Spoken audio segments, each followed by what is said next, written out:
Ne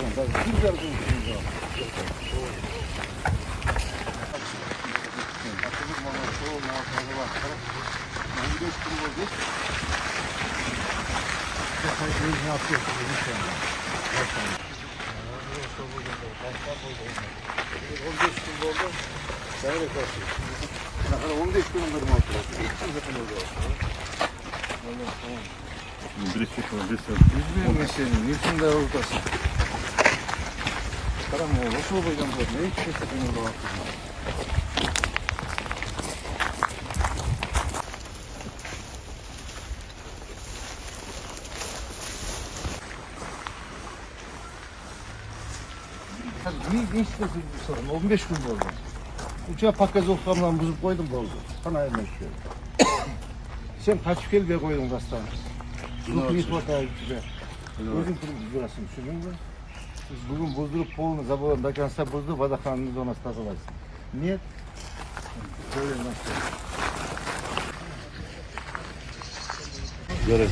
Olmaz, takılar vadakanını ona takılarsın abi. Evet. Ne kadar şu boydum da zaman buzu albaysın Allah. Evet. Üstü sıcak ateşler bile. Evet.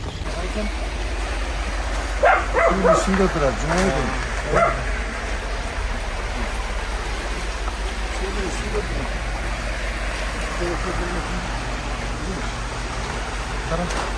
Suyun üstüne vurup koyalım.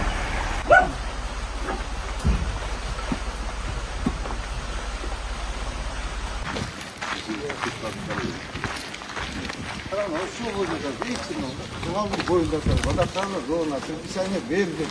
Bunun için de atar baydasın. Yola çekmeyin, girişiniz.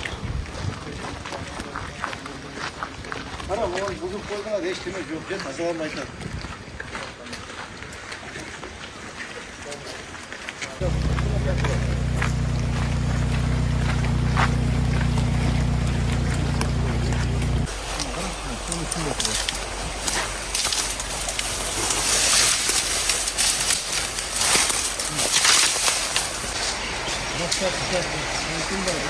Vasat mız.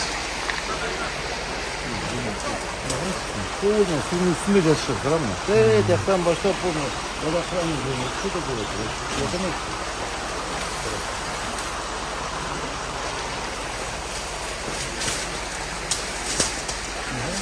Suyun üstünde geçecek, gördün mü? Yıkı olsa suyunu diyelim, suyun üstüne çıkacak. Bana uçmuyor da suyun üstüne çıkacak.